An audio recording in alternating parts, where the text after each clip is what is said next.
Well, after that video, we can all go home. That was right. I'm totally depressed now. I can't even talk to you people. That was ridiculously sad. Let's thank Tom for that video. That was amazing. Tom, I don't know who did that. That was a fantastic piece of work. Wow. Has anybody seen the America's Untold Stories? Let me tell you something. I'm just glad to be in Texas right now. I mean, I'm living in LA where our highways catch on fire, and we have to. I'm living in Mad Max. I mean, the movie itself. So I'm glad to be in the separate nation of Texas. And I've been here a number of times. I'm like, hey, the judge is here. How you doing? Wow. I haven't seen you since Mobile. You know what? It was Montgomery. I just woke up. Thank you.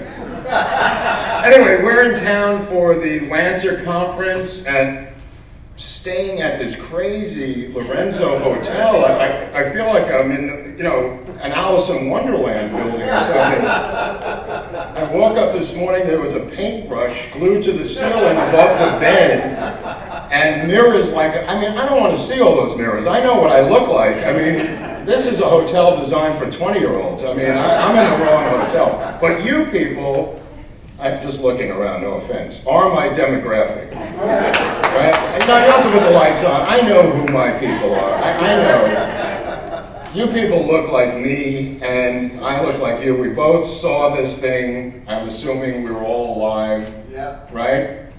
I could talk to you differently than I can to a younger audience. I did an interview the other day with a kid, I don't know, it's Chris Crock on WBAP out of Dallas. And I told him that audio was from his predecessor live from WBAP that day. That's the guy who did that from the same station. This kid still thought Oswald was the lone assassin. And he's going, can you explain the whole thing to me? And I'm going how did I get into this hell of an interview with this kid who believes that this was the lone assassin after everything I have 500 videos up there, not all of them about JFK, but there's so many books, you've had so many incredible guests that Mr. Keener has brought up here from Robert Groden, on down. I've watched these videos from afar, first of all saying, where the hell is the city of Allen? And second of all, who's running this library? Because this is the greatest library theater of all time. My library, they're still wearing masks and checking us at the door.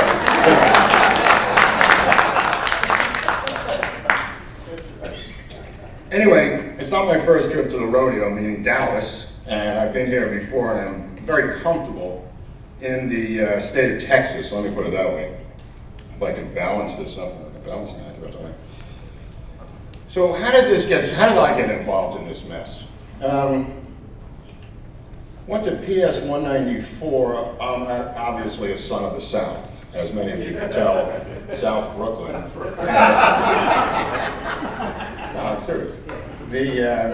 I went to a school, PS 194, we were in the schoolyard playing punch ball, which is an odd urban game. I think I may have covered it in one of our episodes about urban games. And there was a guy with a radio, a transistor radio, and he said that the president had been shot. And the teacher rounded us all up and sent us home for the rest of the day. And I lived across the street, so I went home and my mother was there and we put on the TV, which we were glued to until Mr. Rubenstein ended Oswald's life on Sunday. And I thought, man, that's one hell of a weekend of TV. From Friday, Saturday, and Sunday. I mean, there was never a weekend like that. And I've seen the moon landing on TV. I've seen a lot of stuff on TV, but that was an incredible set of 3 days on television. And keep in mind, my parents, who I've never, they were spooked by this, and they were so spooked the year before. The only time I've ever seen them really spooked was during the Cuban Missile Crisis. And my mother had our bags packed to go to the mountains and escape New York. And I've never seen my parents scared in my life like they were the year before. And that was during the Cuban Missile Crisis until a year later. And you talk about back-to-back years. Wait a second, sir, what's going on? Oh, my drinks, thanks a lot. Yeah, I've got a lot of stuff here. Thank you, Tom. So anyway, so they were spooked. They were spooked the year before with the Cuban Missile Crisis. That was spooky. We were heading back to the mountains. We had just come from the mountains for the summer, and I thought this was odd. So I think I got childhood trauma or some sort of PTSD from all this crap. You know, I don't know about you, but I felt like it was so part of our consciousness. You know, when I look at this, you forget that you're watching a murder in real time on somebody's home movie named Zapruder, and we now look at it, we've seen it so many times that we kind of get numb to it.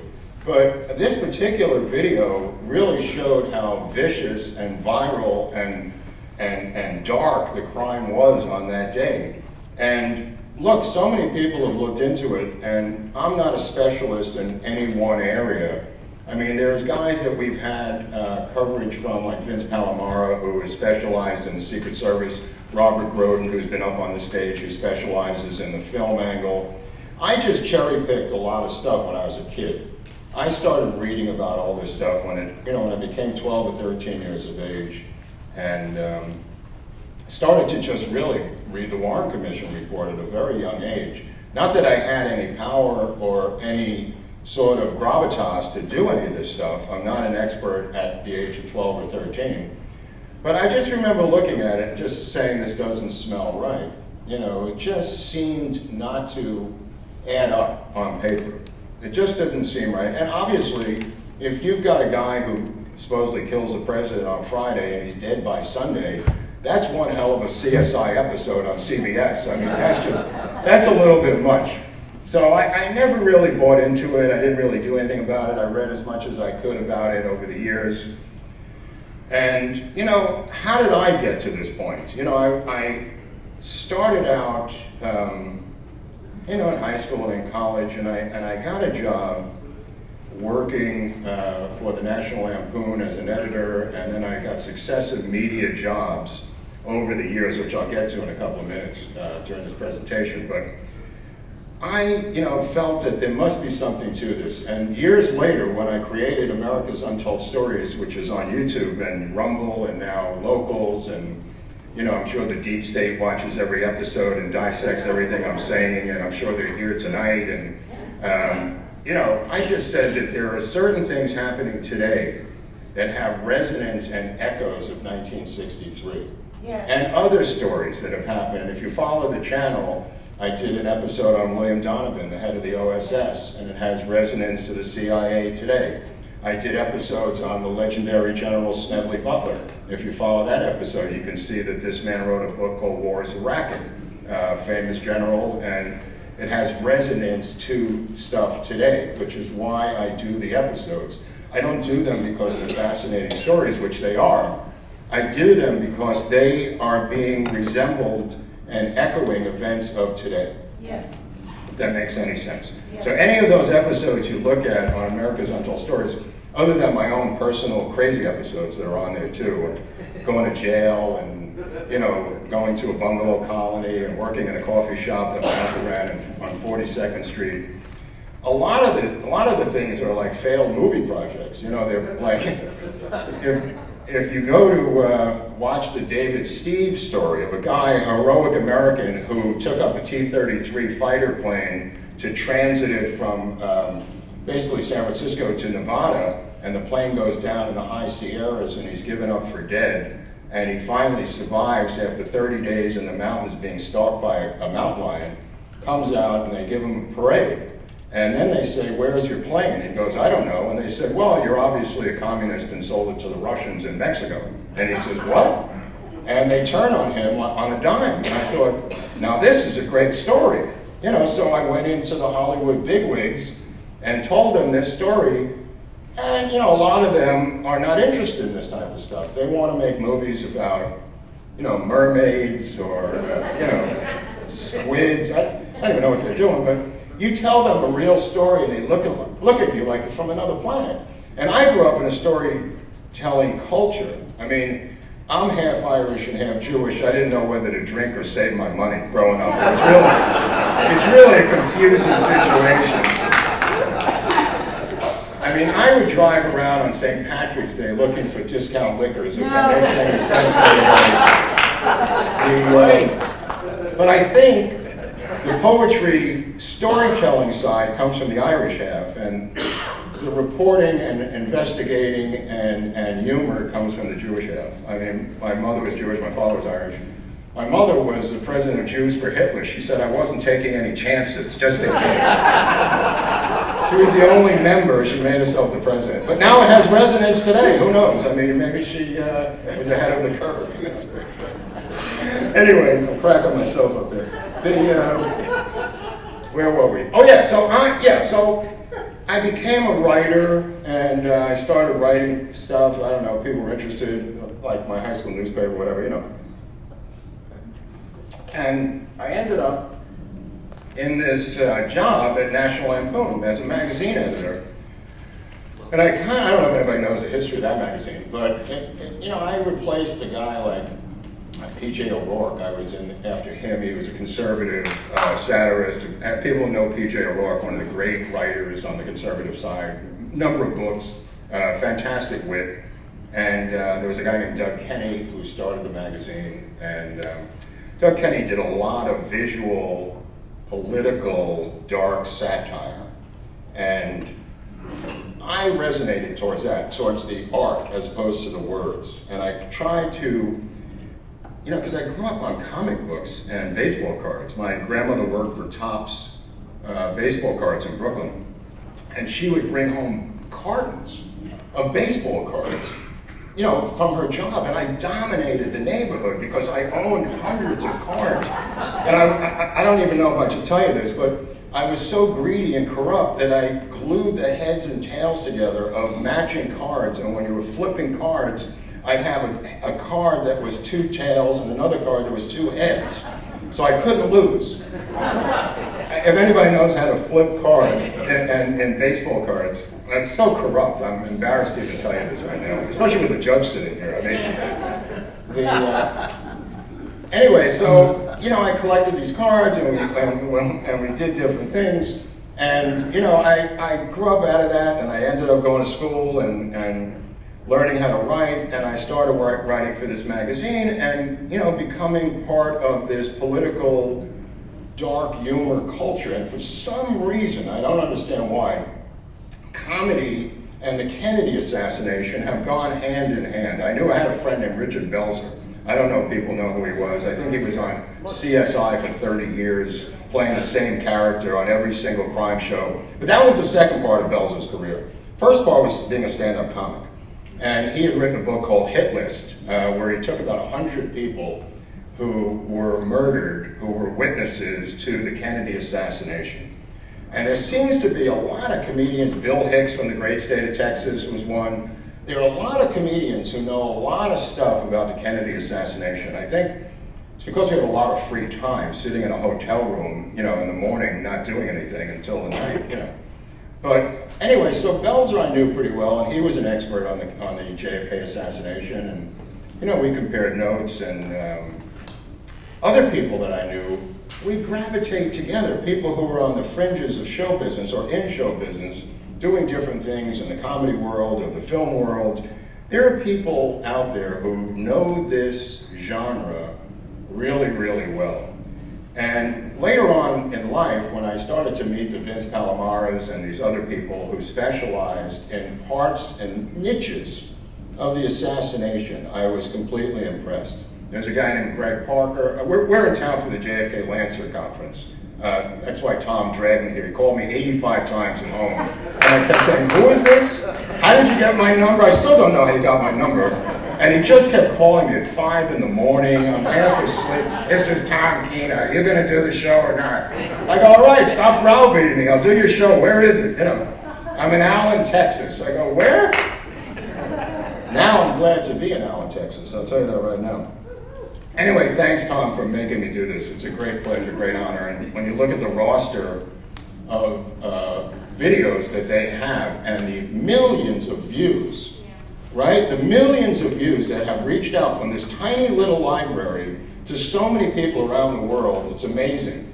Videos on, you know, like I said, Proctor, who does the radio, the phone call that Oswald made from the jail cell to Rowley. I mean, there's so many great videos out of this. Tom has created out of thin air from this little venue in Allen, Texas, putting it on the map, and I mean the map of the JFK genre map, that people everywhere know about the City of Allen film series or video series that Tom has created. So thank you again.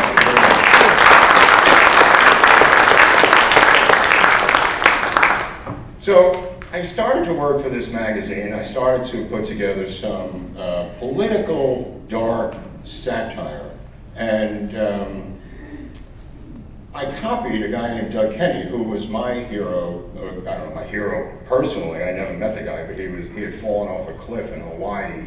He either jumped or fell. Nobody's really sure to this day. But he was one of the founders of National Lampoon. And I don't know if we could maybe show a couple of little pieces that I came up with from these clips of these guys back there. If Todd could possibly put up some of the writing scans. I just want to give these guys a sample of some of the stuff I did at Lampoon. This is a thing I did, and the reason I did this was partially because of the baseball cards I told you from my grandmother. And I also noticed a piece in the New York Times one day that the Associated Press had taken the mass murderers of America and ranked them like the baseball cards would do of home run hitters, like with Babe Ruth on top. And going down the list, they had used the same typeface, the same, I don't even think they knew what they had done, the Associated Press. They had ranked the mass murderers in order like they were the home run hitters in Major League Baseball.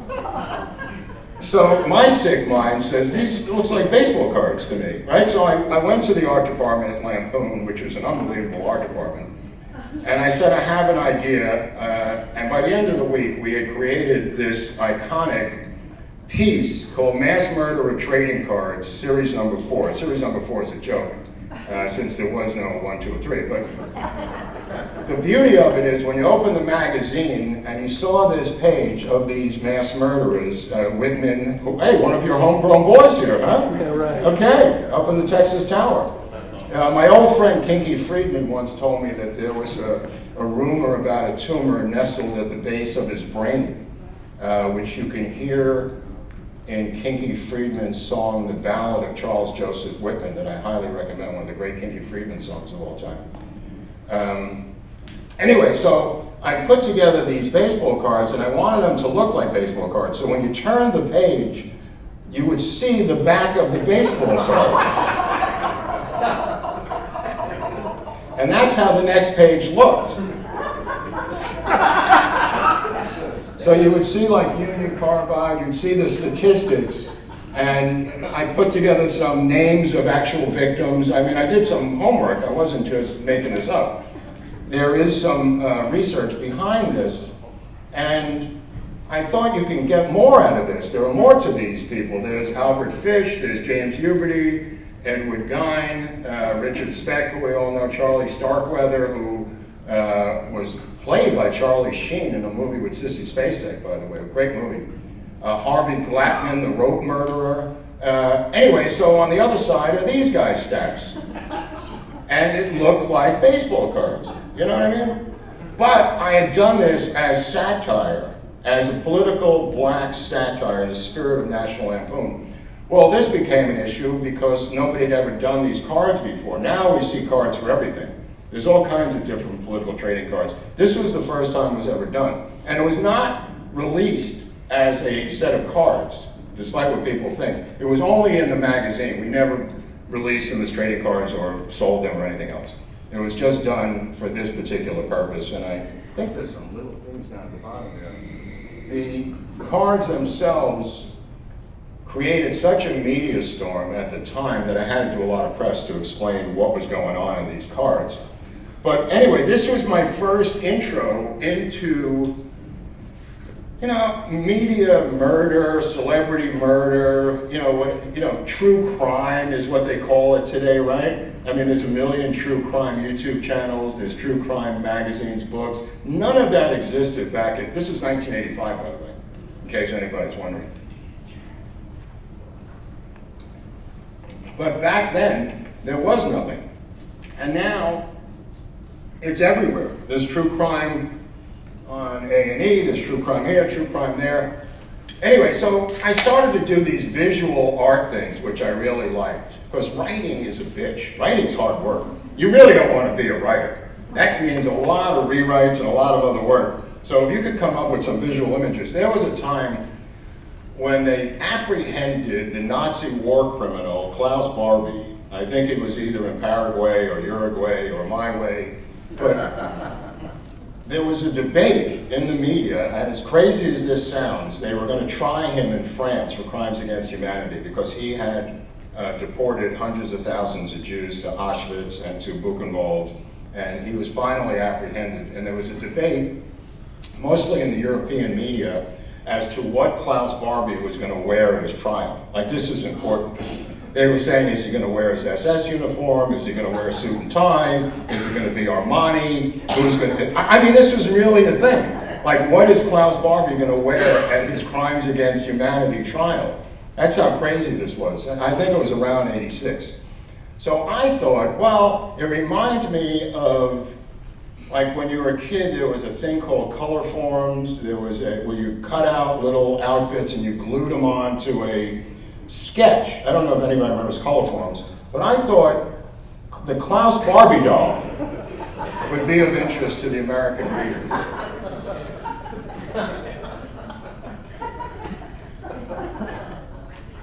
So you could cut those out and put that on the body of Klaus Barbie. I even put in a German Luger, a number 3 there, for effect. And then the writing explains, what does a man wear to work when his job entails 48 hours of grueling interrogation? Help the Butcher of Lyon, which was his nickname, slip into the wardrobe that helped him earn his colorful moniker. And don't forget that blowtorch, those French resistance fighters, can be so obstinate. That's 4, 5, and 6, the blowtorch, which you see here. Dark. No, I know, it's dark. That's right. That's right. I'm to blame for that. That's how sick I am. I also threw in the Lederhausen up there with number 12 with a beer stein,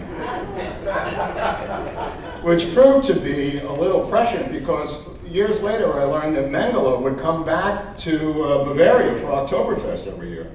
That's how out in the open, the Mengele Farm Company was still, farm machinery company, still operating in Germany. It's their John Deere of Germany, and it's called Mengele Farm Equipment, and that's the Mengele family. But forget about Mengele, this is Klaus Barbie. And then the 15, of course, would be the jail costume, you know, of Klaus Barbie, 16 with the cup, 17, the ball and chain. It's a little much, I know. But the point of the matter is, this was like the cover, I think. This is a Gay and Wilson, the legendary Gay and Wilson cover, the Back to School issue, I think it's 1986.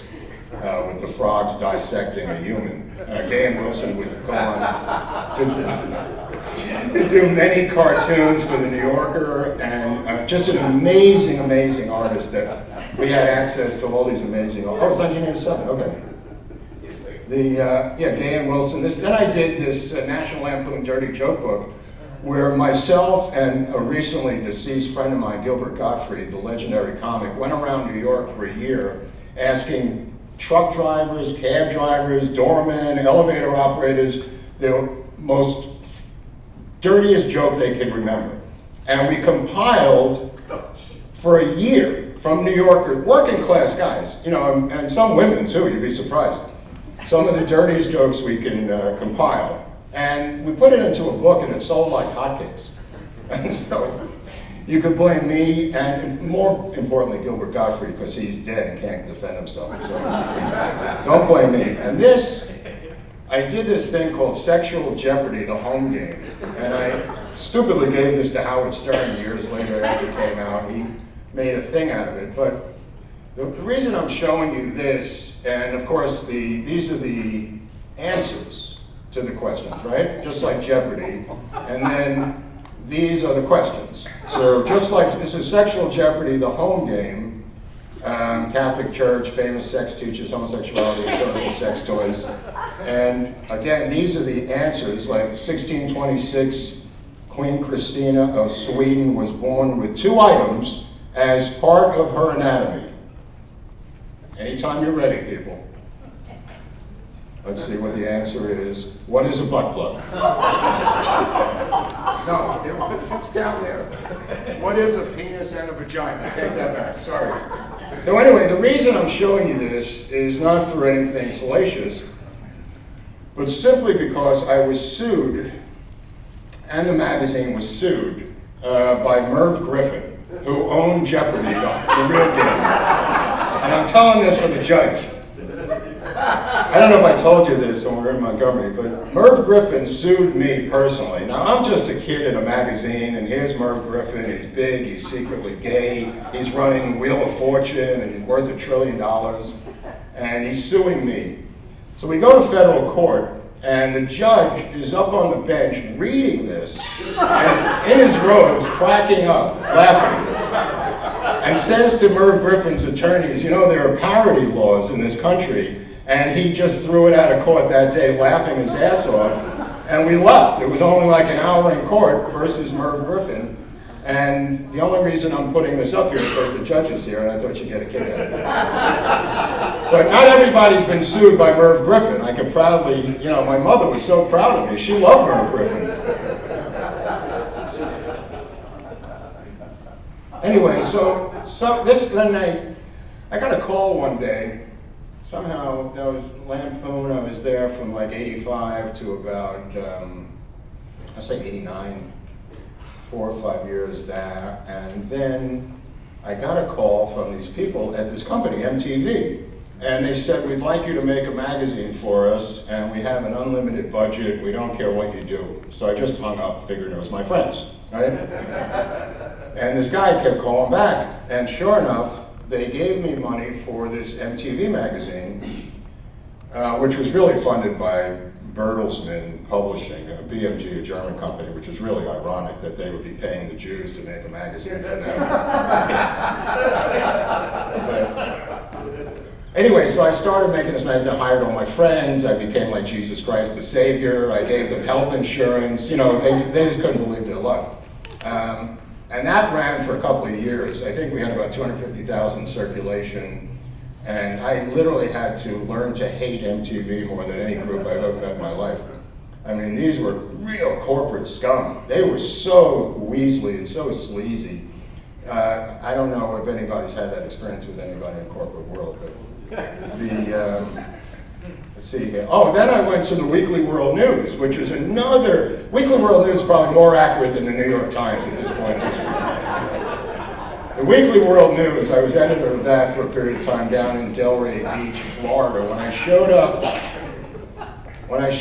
the owner was there to meet me, and the anthrax had just killed the photo editor of the National Enquirer, which was the sister publication to the Weekly World News. So I was there when the anthrax attack hit Florida, and the National Enquirer's photo editor died, opening up an envelope. The owner would eventually sell out and move to New York, got into a fight with Jeb Bush, the governor of Florida, over cleaning up the building of the anthrax. He didn't want to pay for it, the owner, and he wanted the state of Florida to clean up, and Jeb Bush refused. And he said, well, I'm going to take my entire company with thousands of employees and leave the state, and he said, good luck. I mean, Jeb Bush had his own problems at the time. His daughter was running around with prescription for drugs going from one Rite Aid to the next. And he had famously said, Jeb Bush, that, you know, people who were drug dealers and drug people should be incarcerated until they got his daughter. Then it was pure rehab all the way. And it's another story for another day. But anyway, so I get to this Weekly World News. And, you know, it's obviously a humor magazine of a sort, you know, with this picture of Bush up there, it's kind of funny. Anyway, so I get a call. I don't know what I'm doing there. I'm in Florida, you know. I get a call from a woman at lunchtime, and she says, I've got a picture of Jesus in the clouds. And I thought, well, they have a lot of that. They really do. They have pictures of clouds that look like things all the time. You know, so it's quite common that people would send in photos of, to this paper, of configurations of the clouds looking like whatever, right? So I said, I think they have quite a few of those. And I didn't know, I just got there. So she says, no, this one's different. This one's really different. I said, no, lady, I think, they have a lot of Jesus in the clouds photos. I don't think they need any more, because they would buy these, they would pay for these. So she said, no, this one's different. I said, how different could it be? She said, it's Jesus and Karl Marx together in the clouds. I said, send it right over. We'll pay you right away. I think we ran that Jesus with Karl Marx in the clouds. But let me see if I can turn this page here. So so this is the Weekly World News. Again, probably more accurate than the New York Times today. I remember there was a big kerfuffle with Trump and the owner that they had suppressed stories about Trump's affair with different women. That became an angle for some people. This is a box of stuff that I found in the street. It doesn't involve you, so don't look at that. This is part of another story. Because after this, it actually is a story that means something to me. That's from a piece I did for America's Untold Stories. If anybody has seen it, it's called Box of Broken Dreams. If you get a chance to read that story, it'll break your heart. Because this is a story of an immigrant from France who comes to the United States to become a graphic artist or animator for Disney, gets addicted to heroin and ends up on the street, living on the street. And on the street, I found this box in front of a building. And I took it home and I looked at those videos. And on those videos are the home movies of this kid growing up in France, shot by his mother and father. And they look like any of our home movies, exactly the same. Different culture, same movies. And I watched one after the other. There were 4 there on the left-hand side in that box. And I watched all 4 of them. And by the time I got to the 4th one, it was a video of a guy working in a cafe down the street from me. And it was the guy. He had grown up on these videos that I was watching, and he was working at the Cafe Figaro right down the street from where I live in LA. And I put on my pants and I ran down the street, literally, to find this guy. And this French waitress came out and started crying. And I said, what is it? She goes, he was just here, he's in a bad way, he's addicted to heroin, and he's living on the street. Well, I never found the guy until I traced him back to France. And I found in the video a bar in northern France, and I called the restaurant bar, and they knew the guy. And in the story, if you want to see a story on America's Untold Stories, look up Box of Dreams, and it was a cover story. The reason I'm mentioning it is because I began working as an investigative reporter, feature writer for the LA Weekly, which is the Village Voice of Los Angeles. And I did an entire story on this, a cover story for the newspaper, on this thing called Box of Dreams, which got a couple of awards for myself. And it resonated with a lot of people internationally and nationally. If you ever want to see a story that'll make you cry, watch that story that I did with Eric Hunley. By the way, Eric Hunley is my partner. He's not here tonight. He's just, he can't stop eating, this guy. I don't know what it is. No. He's back at the hotel chasing people around to interview them, from the JFK conference. So we'll be doing a show tomorrow at 5 o'clock at the conference. I think that's sold out, but you can still watch it virtually. They have virtual tickets that you can watch and download it. And give it to that stupid nephew who doesn't believe anything you tell him. The real knucklehead nephew who just says Oswald act alone. It's a good gift. It's a good gift.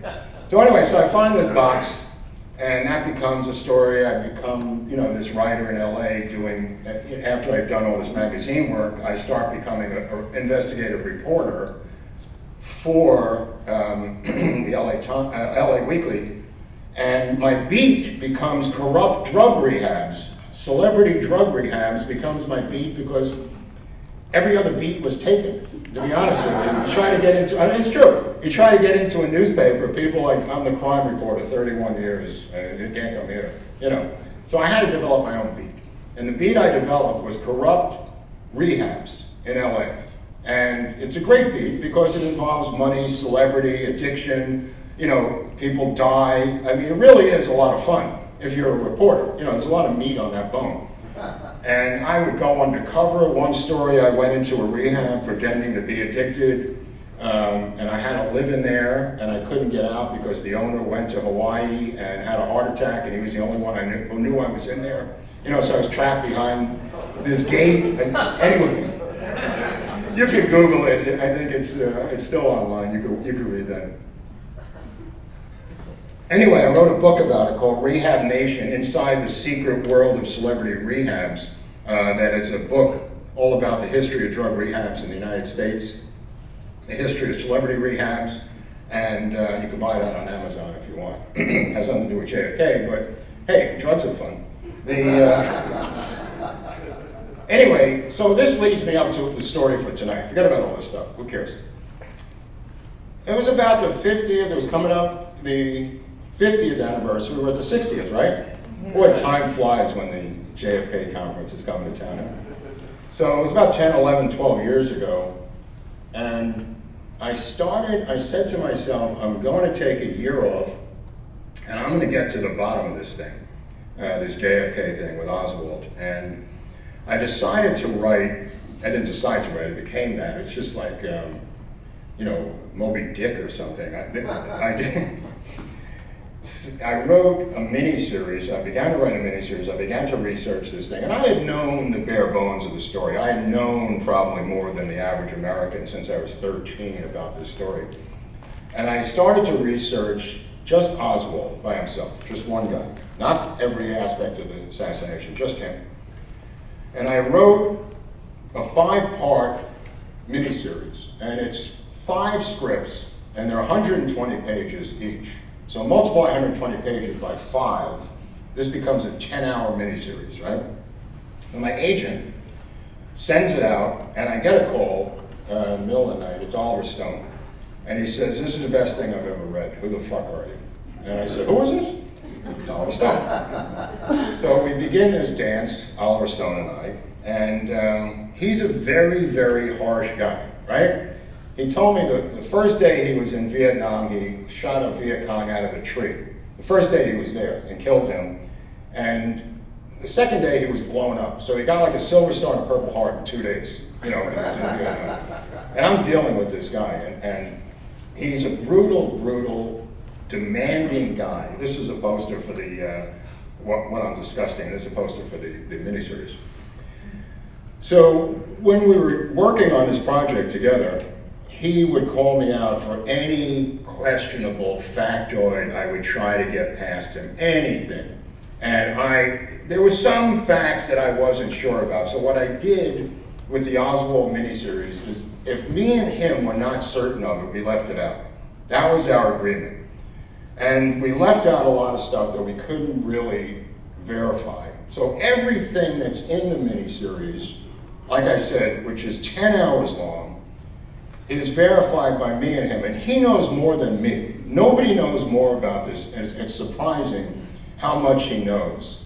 And if you look at the JFK film, which is held up under intense scrutiny since 1991, you will see how intense he is about facts. If you want to read a book about it, read the JFK Book of the Film, which is a book by him and Zachary, and it's essentially, I was telling somebody about this today, it's essentially the script is in the book, and it's footnoted. And every little factoid in that script is a footnote. And the reason it's a footnote is it's really the errors and omissions lawyers of Warner Brothers going through his script, vetting it, before they would release it. And that's why it's held up since 1991. And in the book are also the articles by everyone coming at him before the film was released, all the deep state stuff he had to suffer. He's a bulldog of a guy, and stubborn as the day is long, but he's a beast. The guy's a beast. And anyway, so me and him, got together to pitch this miniseries, which is not easy, for 10 hours around Hollywood. So these pitch meetings became like one-man shows. He'd literally go, as Mark wrote a thing, good luck. And I'd have to talk for 2 hours explaining a 10-hour miniseries. And in the room were not 2 or 3 or 4 executives. In the room, not because of me, but because of Oliver Stone, were 50 executives. The entire executive staff of Netflix, the entire executive staff of FX, the entire executive staff of HBO. And they're just looking at this stuff under a microscope, and we're pitching this thing around town. This goes on for a year, for a whole year, me and him. And finally, we realized that nobody's going to make this. It's a lot of money, it's political, it's a period piece. You know, there's a lot of different reasons, deep state, whatever you want to say, it didn't happen. So what did happen was, it became a calling card for me to use for other entrees to other work, which I've gotten many times. You know, I ended up writing a film called The Farm that became The Recruit with Colin Farrell and Al Pacino. Ended up in federal court, Your Honor, on that one. And turns out that the CIA decided to take my script, rewrite it, and send back the finished script to the next writer after me. And when we sued them, in discovery, we got the script pages, and they were written in Langley. They were rewriting my script. And I'm going, this is better than mine. Holy crap, these guys are good. Who are these guys? And anyway, so the film became The Recruit, and I ended up in federal court and won a settlement, blah, blah, blah. That's another story in a book called The CIA in Hollywood, if you want to just remember this. There's a book called CIA in Hollywood by Tricia Jenkins, who's at the University of Texas, a professor of communications, and there's a whole chapter on the story that I'm just telling you about this lawsuit, which is a great book. I can give a plug to Tricia Jenkins. Anyway, so Oliver and I go around, blah, blah, blah, it doesn't get made. And all of a sudden, I get a call a year ago from Macmillan Books in England. They want to make a scripted audio drama out of my 10-hour, they read all 10 hours. By the way, another guy read all 10 hours in one night. He went crazy, stayed up all night, this actor, read the whole thing 10 hours and said, I'm in. Calls up Oliver Stone, Shia LaBeouf, a good boy from Louisiana. He says, I'm in, count me in, right? He's in London. And we said, well, what are you going to do next? He says, I'm doing this tank movie with a guy named Brad Pitt. We're in a tank. And he says, once I'm done with that tank movie, I want to be Oswald in your thing. We went, okay, great. Shia had worked with Oliver before in the Wall Street sequel.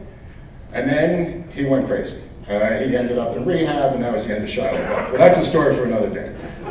So, anyway, I get a call from Macmillan Books. They want to make this into a scripted audio drama. And they were British, so I didn't trust them. You know what I mean? I got this thing about the British doing our history. I really do. It just drives me freaking crazy. You know, I couldn't go to Italy and say, I'm going to write a biopic about, Da Vinci. You know what I mean? Like, it's not my area of expertise. I got a thing with this guy, Christopher Nolan. He made a picture called Oppenheimer. I don't know if anybody saw it. He puts a flag up in the movie. It's got 50 stars on it in 1949 when we only had 48 states. I mean, this is the stuff, no, I'm serious. This is the stuff that I made America's Untold Stories for, to tell our own history by our own people, not have the British tell our history. And you know what I mean? Not have other countries tell our history. And it's a personal peccadillo. I'm in therapy now about it, you know. Anyway, I got a call from Macmillan Books. They want to do this into a scripted audio drama. And I said, all right, I'm listening. What do you want to do? And they go, we're going to pay you this, we're going to do that, and blah, blah, blah. We're going to release it November 22nd this year. You know, you're going to go in the studio. It's not AI. They wanted to use actors, their actors. They had voiceover actors that they use, I guess, for these audiobooks that they make. So I said, well, that's kind of interesting. And they kind of like were Weasley and British and, you know, like using their super polite language that makes me nervous. You know what I mean? Like they all sounded like Simon Pegg, you know, the actor from the Mission Impossible movies. So anyway, make a long story short, that deal fell apart. I pulled the plug on it. And I said, you know what? I could do this myself with Hunley. He's a tech guy. I think the two of us can figure this crap out. So Hunley went to work in his laboratory up by the North Pole. And we started slowly but surely to put together our own scripted audio drama for the first time using AI. This is using AI. This has never been done. So all of the people that you're hearing in the scripted audio drama, Oswald, are the real people. Like we found Jack Ruby's, all of his audio. You run it through AI, it comes out sounding exactly like Jack Ruby. All of the Oswald stuff, it's eerie. It's eerie, it really is. I'm going to play you a sample in a couple of minutes. And on the 22nd, on Wednesday, at 12:30 Dallas time, we're going to release part 1, it's 2 hours long, of Oswald, the scripted audio drama featuring AI technology. It's never been done before. It's going to be on Locals platforms. Viva and Barnes are going to feature it. We're going to feature it. Rich Barris, if you follow the People's Pundit, Rich Barris, one of the great pollsters in America, he's going to feature it. So it's going to be on all these different Locals platforms for a reasonable price. And it's probably 20 or 30 bucks or something. And then you will receive a PDF of the actual script, so you can follow along at home, looking at it on the screen with the script in your hand, if that makes any sense.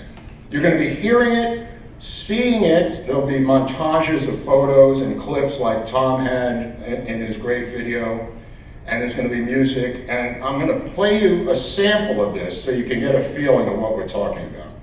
So we're also going to do something on this tomorrow at Lancer, so you don't have to go over there. Don't tell anybody. Just stay here.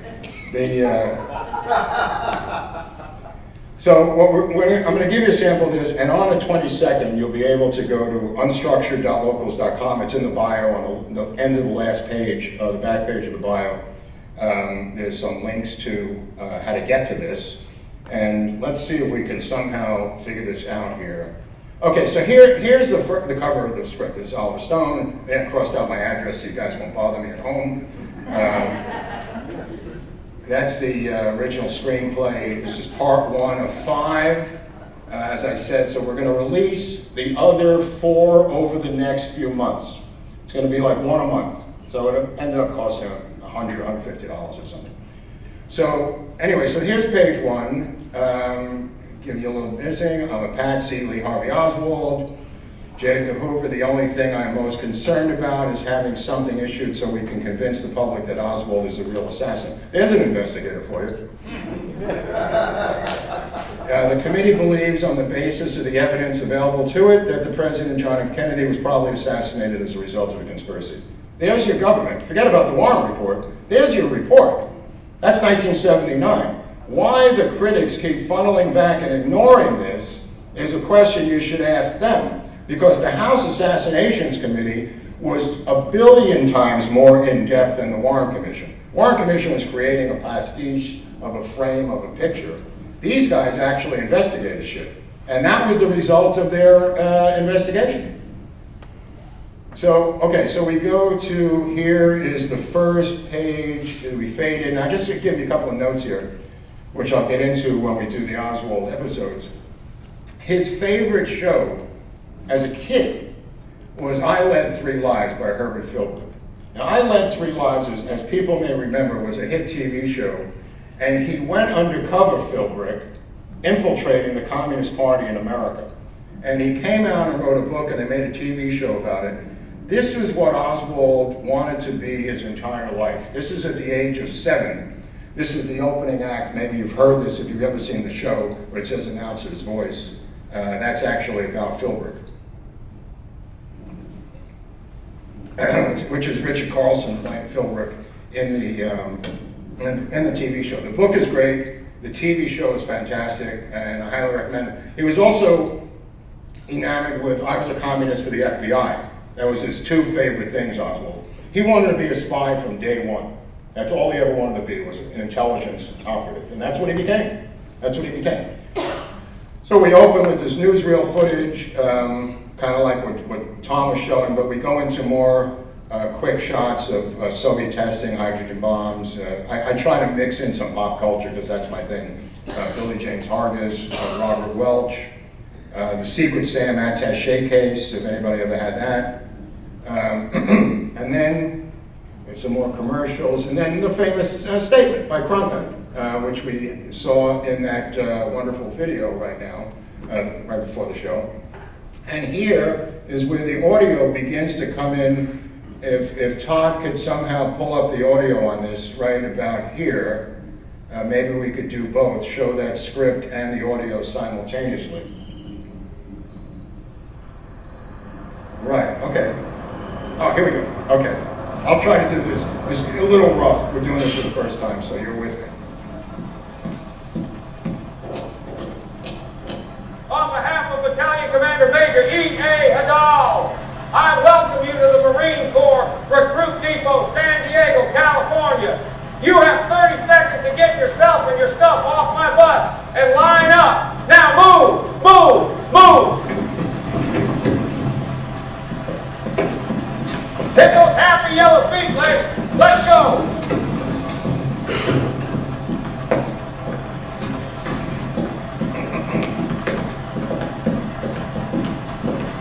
I'll be reading that description on the real. What's your name, son? Oswald, sir. Lee Oswald. Scary. Get your eyeballs off me, recruit. Yes, sir. That's 2 sirs with a yes in the middle. Sir, yes, sir. Whenever a drill instructor says ears, you say open. Drill instructor says eyeball, you say snap. Sergeant Buell methodically lowers the weight of his steel-toed boot onto Oswald's vulnerable right foot. The air seems to still as Oswald, gritting his teeth, battles to suppress the rising waves of pain coursing through him. Next time I'll stab that foot with a bayonet. Let's see where we are here. Sir, yes, sir. Next time I'll say it for the bayonet. Okay, yeah. Okay, so you Hey, get feeling trapped. Can I take the top? Sure. Cooler on the bottom anyway. What's your name? Henry. But they call me Gator. Lee, and that's what they call me. You sissies aren't thinking of getting some shut eye now, are you? Fall in.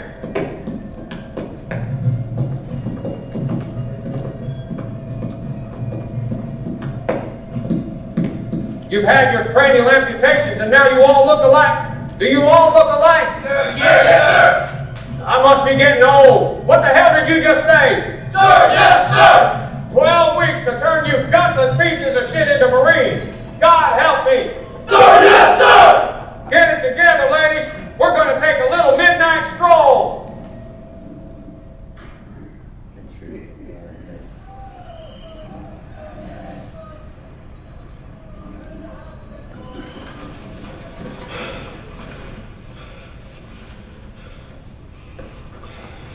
I was climbing up this pole, on this rope. What is wrong with you, son? You look like Aussie Rabbit. Are you a rabbit, son? Sir, no, sir.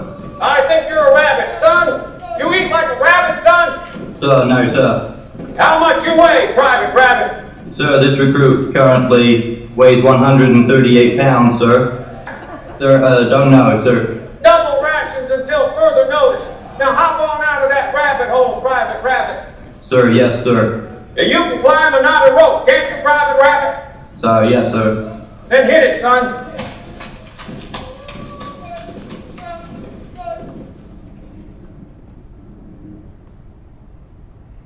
So he's climbing, he's climbing on the ropes, and he asks him what's on the top, like a 30-foot rope.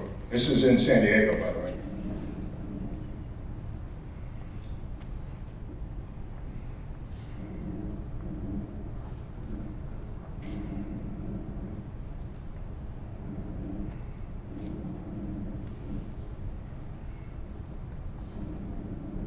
Is there a little bit more to that, or what do we have here? No?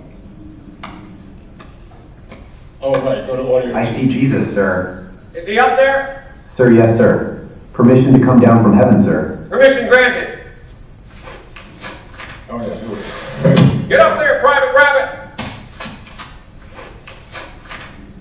At the top of the page. This is an earlier draft, so it doesn't line up exactly. Who do you see up there, Private Rabbit?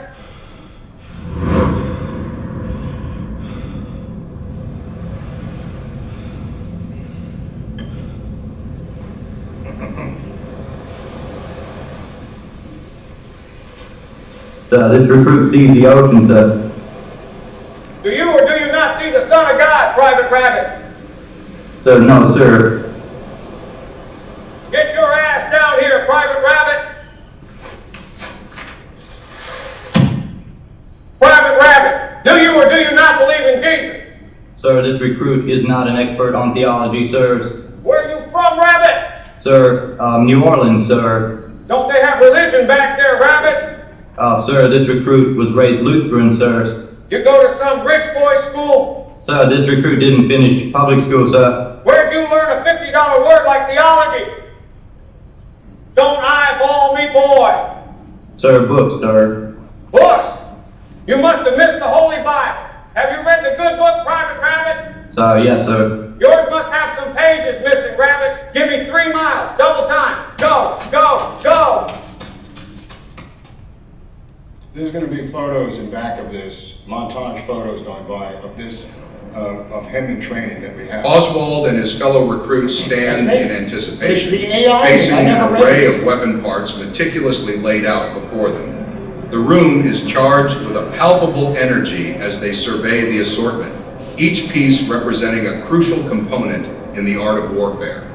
A single instructor stands awaiting the recruits. This is a 7.62 millimeter M1 Garand, weighs 9.5 pounds, is 43.5 inches in length. It's a gas-operated, clip-fed, air-cooled, semi-automatic shoulder weapon, muzzle velocity of 2,800 feet per second, with a range of 440 yards.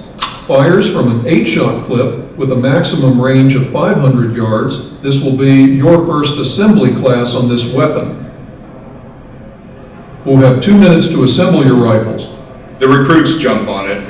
Oswald holds up one piece in each hand. He looks baffled but determined to get it done. The instructor walks around the room commenting on their progress. The butt plate goes into the stock. The stock holds the receiver, the rear sight, and the operating rod. Don't forget the rear and front hand guards. Let's go.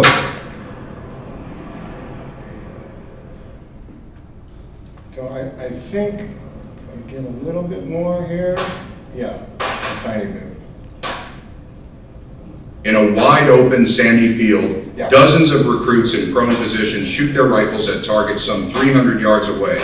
Nearby, platoon 2060, Oswald's group, sit in a semicircle with their rifles, listening to Sergeant Buell. A Marine is a killer.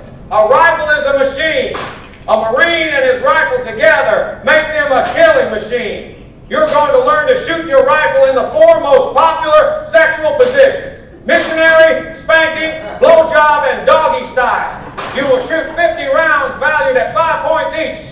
250 points is a perfect score. Get a perfect score, Private Gator here will personally blow you. Score 190, you are a marksman. 210, a sharpshooter. 220, 250, and you're an expert. I only want experts. Hell, my mother was a marksman. Anyone can be a marksman. The Marines want experts.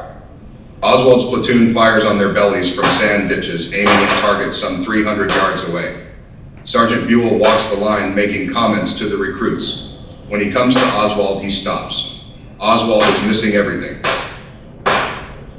What the hell in fucking killer are you aiming at, Private Rabbit? Are you blind? Sir, no, sir. Oswald fires again. He misses the target completely. A red flag slides in back of his target. Shit, Private Rabbit, I haven't seen anyone get Maggie's drawers in 3 years.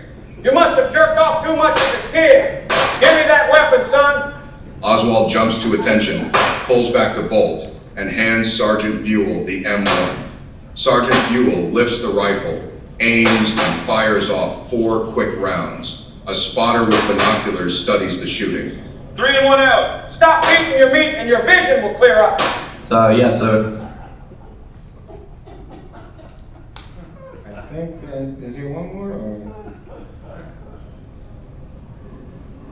Platoon 2060 has formed a circle. Oh, right, okay. 2 recruits wearing football helmets and neck braces pummel each other with long padded pugil sticks. The other recruits cheer them on as Buell referees.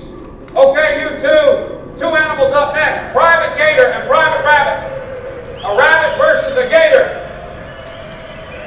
The 2 combatants are dead tired. Oswald is matched up with his enormous bunkmate Gator. Gator starts off tentative, but soon his blows are knocking the living shit out of Oswald. Come on, Private Rabbit. Don't let that big hillbilly have his way with you. Are you related to that recruit, son? Sir, no, sir. Then there is no reason for you to like him. Isn't that correct, son? Sir, yes, sir. If you came home from school and that hairy hillbilly was f***ing your mama, would you do something to him? So, yes, sir. Well, either you or the enemy after the enemy, sir. Buell slaps Oswald's helmet from side to side. Well, get in there and rip his head off! Oswald summons up all the strength and rage he can muster. He heads to the center of the ring and drives his stick up under Henderson's helmet. Gator is stunned. Oswald assaults him with the fury of a madman. Oswald sits atop Henderson, pummeling him with the stick. I knew you had it in you, Private Rabbit! Oswald piles the food onto his tray. He sits down at a table with Gator and two other recruits, a burly, hyper Puerto Rican from New York, 24, and a 19-year-old introverted black kid from Mississippi.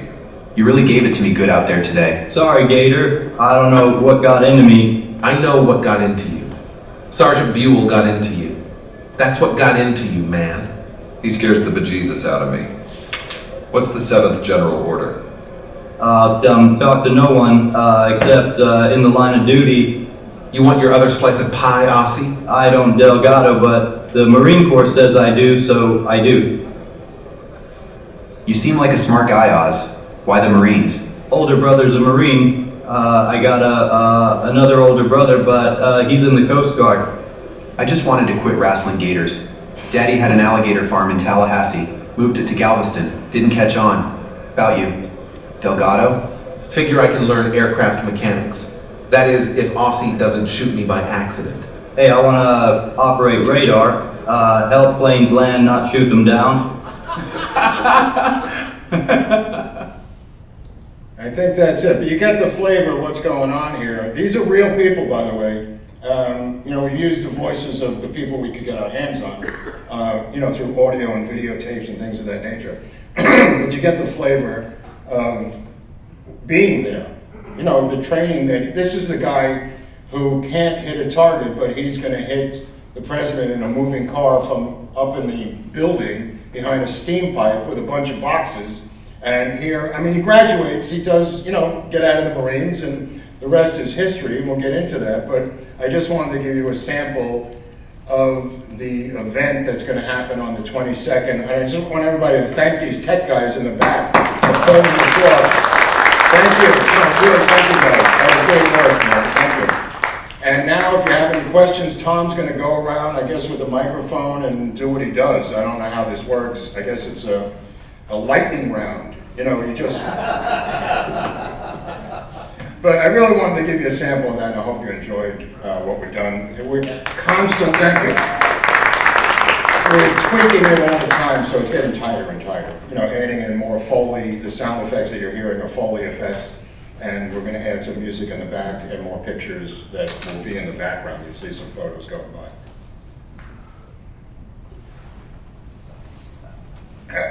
What happened to Tom? Did he quit? Oh yeah, come on down here for a second. I want to talk to you.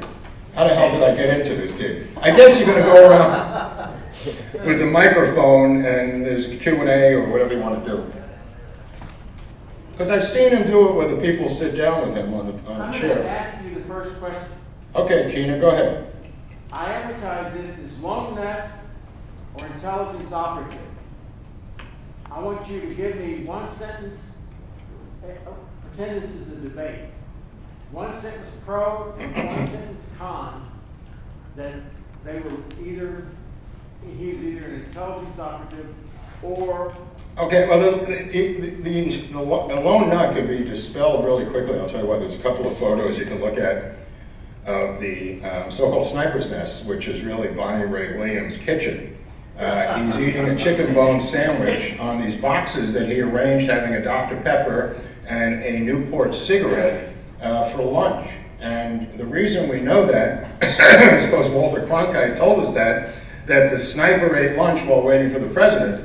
And when the Dallas police go upstairs to the 6th floor of the Texas School Book Depository, they see the remnants of a guy who ate lunch.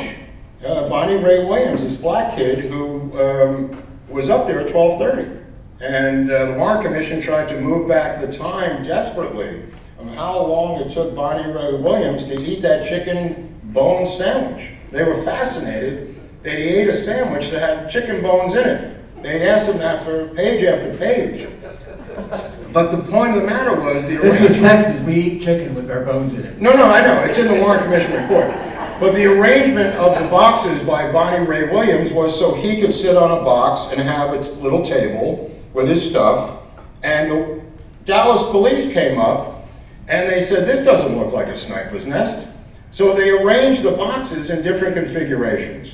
And the reason that's known is because the schmucks took photos of it. They have photos, these stupid schmucks took photos of various configurations of the sniper's nest. I hope that answers your question. Thank you. If you were to say one thing, now, because I work with police departments and I've known prosecutors, they can't go to the courthouse and prosecute somebody on speculation or hearsay. They have to have hard evidence, photographs, witnesses, fingerprints, DNA, so forth. If there's one thing that you consider hard evidence that combats the Warren Commission, what would that be? Hard evidence?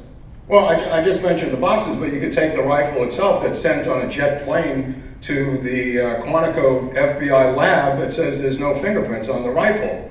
And when they come back to Dallas, the rifle is sent back by jet plane and they go over to the funeral home. They ask the funeral director to leave the room. They come in and take the palm print off of a dead body and put it onto the butt of that rifle. And how do we know that? Because the funeral director had to wipe the ink off of Oswald's dead hands to clean him up while he was in the casket.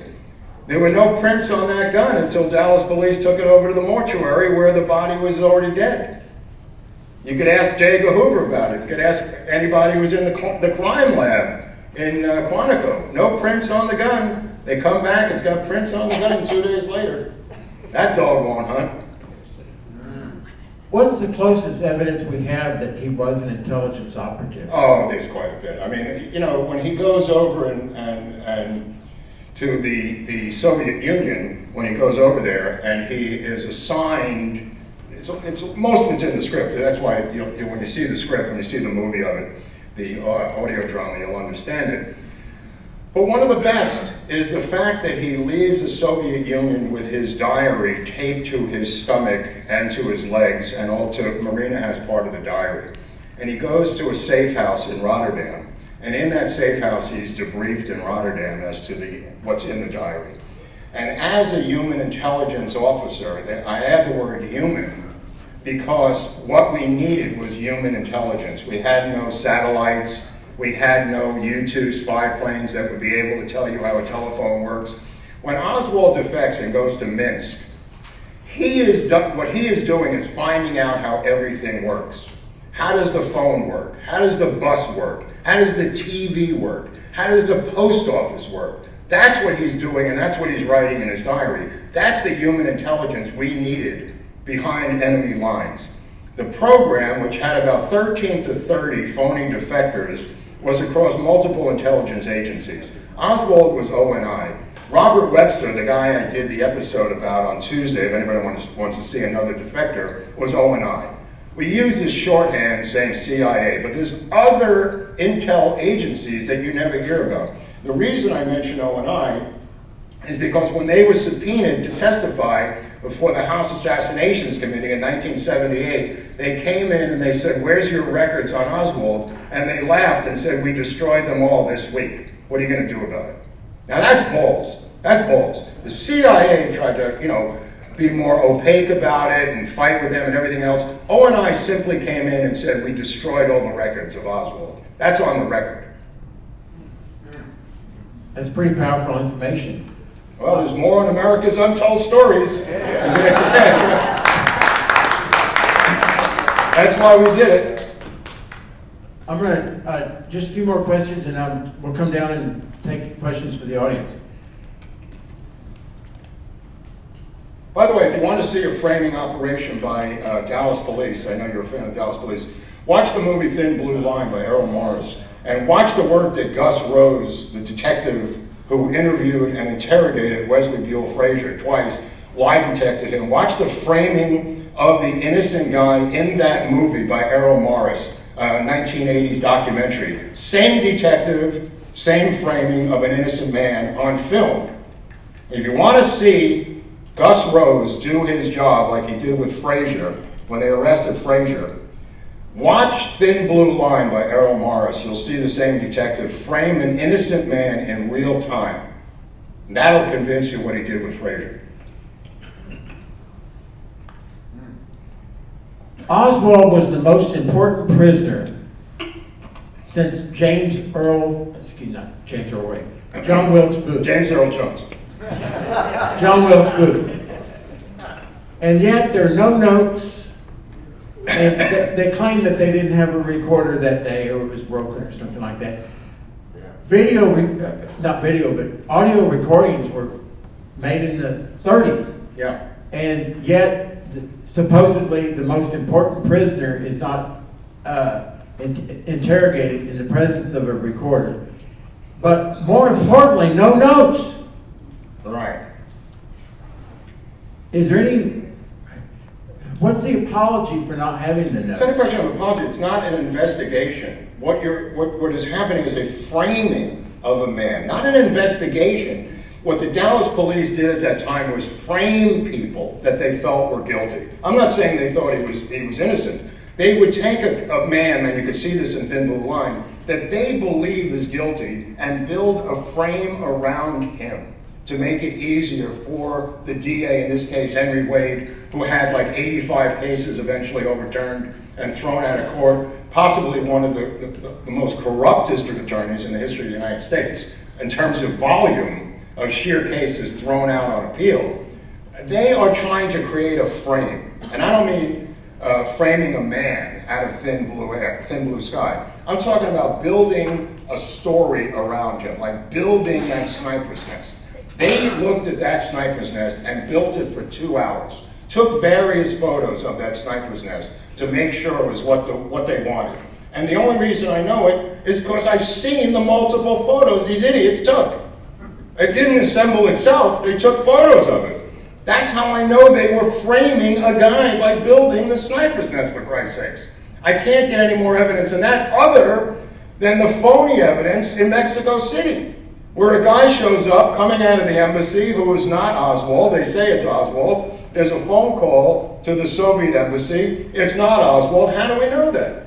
Because it's in the transcripts of a phone call from J. Edgar Hoover to LBJ, telling him on November 23rd that the man in Mexico City is an imposter. The man in Mexico City who's coming out of the embassy is an imposter, J. Edgar Hoover says to LBJ. The phone call from the man that the CIA in Mexico City, David Atlee Phillips, claims is Oswald, is an imposter. How do we know that? Because J. Edgar Hoover is telling this to LBJ. It's not Oswald. Well, who is it? It's a cat named Geb. Who's Geb? Geb played football with Malcolm Wallace right here at Woodrow Wilson High School. That's who's coming out of that embassy.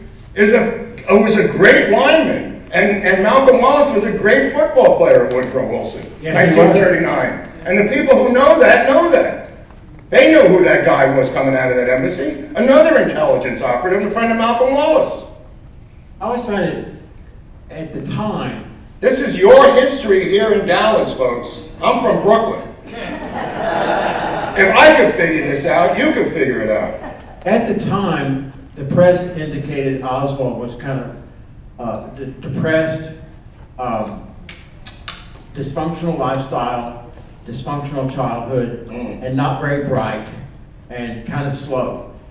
Well, Oswald spent a lot of time in Texas, and I can tell you, we Texans don't learn Russian very quickly. I mean, it's a very difficult language. We can learn Spanish quickly. We can learn French. You can't pronounce it, but we can learn it. You can learn it quicker if you go to the Monterey Language School, which is run by our military up in Monterey near Big Sur in California, which is where he went to learn the language. Also, Obama's mother went there to learn Russian herself. A lot of spooks get sent up to the Monterey Language School because they have a skill of drilling a language into you quickly. And it's a military-run operation, and that's where he was sent to learn Russian. But it tells me he was more intelligent than we thought. Oh, yeah. Yeah. I mean, it's a 118 IQ, somewhere in that area. I mean, as for the loner thing, he was voted president of his third grade class in New York City, for Christ's sakes. That doesn't sound like someone who was unpopular. Also, I think he not only spoke Russian, but a little Spanish. That I've never heard. Anyways, I don't know that he was as fluent as he was in Russian, but he was quite fluent. Oh, I mean, Marina thought he was a Russian native from, like, Lithuania or, Slovenia. She thought he was a Russian from the Baltics. I mean, a Russian speaker from the Baltics. Now, last question before I turn to the audience. Demoinschutz is one of the most, even though he spoke before the Warren Commission, his testimony was absolute pablum. I mean, very generic, and he said nothing. But here's a guy who was part of the Russian aristocracy and went after the Russian Revolution, spoke fluent Russian, lived in Poland for a while, and then made it over to the United States.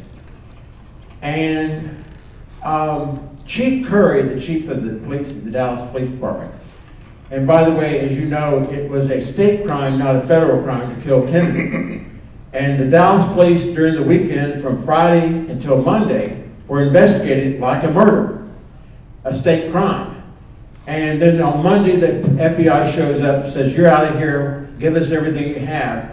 And I've heard this for a fact. Half the records that were sent to Washington have never reappeared.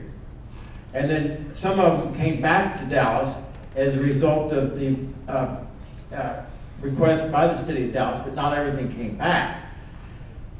Now, Sir, can you get to your question, please? Yes, we have sir. the audience waiting. Yes, yes, sir. Demoinschutz was a very wealthy oil man after the war, World War II. And here he was hanging out with Oswald and Irving. And I thought that was, Demoinschutz was twice his age, wealthy, and supposedly Oswald had no money and was living in Irving, which at the time, before interstates, it was a day trip to Irving from Dallas. What do you think that was all about?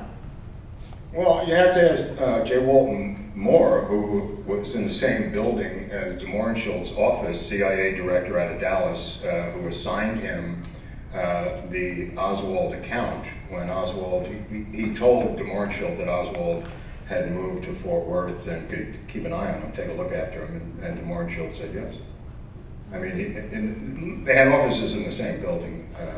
You may have to ask him as CIA director. Okay, Dr. Rose was supposed to do the autopsy on President Kennedy that night, Friday night. Dr. Rose had already done over 1,000 autopsies. He was the county, whatever the title was, coroner. And he, every Saturday night, he was at Parkland Hospital doing all the shootings and so forth. That is what he used to call the Saturday night shootings. So he had like 1,000 autopsies. He was a very experienced coroner. Yet, we're told, he said, it is a state crime has been committed. I have an obligation to do the autopsy on the president. Oh, no, you're not. So the CIA, the FBI took, or the Secret Service, don't know which, took President Kennedy out of the state and broke the law and not allowing our county coroner to do the autopsy. Any comments? Again, the words that you're using, not you personally, but the words that you're using, it wasn't an autopsy, it was a construction of a crime the way they wanted it to be created. So the autopsy is not an autopsy, it's just a word that they've assigned usage of. And when you get into the weeds in the autopsy and smoke is coming out of the gallery and the doctor says, "Can you ask that man to stop smoking? I can't do the autopsy." And the guy goes over it, and it's, Curtis LeMay, the general, sitting there with a giant cigar, telling them to go fuck themselves. That's not an autopsy, that's a celebration. The autopsy itself is reconstructing his head as they want it to be seen. There's phony photographs, There's people coming in with different film stocks. They're bringing in bodies that, and despite what David Lifton said, they didn't need to bring bodies from Texas. Bethesda Naval Hospital had bodies up the kazoo. They were bringing in different brains because his brain was gone. The brain that they put into the autopsy weighed 3 times the amount of brain that they had. This is why they went to Bethesda Naval Hospital, because it had brains, it had bodies, it had parts. They controlled it. It was an O&I Naval Hospital. You can't control Parkland Hospital. God knows what would have happened doing their things they want to do there. They had to go back to where they started, do it in Bethesda Naval Hospital under controls that they could control. I mean, the 2 guys doing it hadn't even done gunshot autopsies their entire lives, Oswald and the other guy. The whole thing was not an autopsy. We just used that word. They didn't investigate the tracks of the bullets. They didn't investigate the entrance wound. They called the doctors in Parkland. They're told by Perry or whoever, that this is really an entrance wound with a trachea cut over it. They don't care about that. They're constructing something here. Like the Dallas police are constructing a frame. There are 2 parts to this thing, the framing and the physical construction. The first time I was ever aware of what he's talking about, how they framed it, Tommy Lee Walker in 1953 or 4 was a black guy who just happened to be walking down the street, which is his only crime, and he was executed for murder. We don't know whether he did or didn't. So they framed that case the way they wanted it. The Dallas police are not alone at this. I mean, I come from LA. They invented this shit there. There are police departments that do this better than others, and Dallas was very good at it. I'm going to take the questions in the front. We'll go to the back, and everybody will get their share. Just take away that microphone if they go on too long. That's right. Yeah. Hey, Mark, Texas Tom here. Hey, Texas Tom. What's up, brother? Oh, good. I'm enjoying your presentation. It's wonderful. Yeah, tomorrow, too. So how long have you and Eric been doing this secret project in AI?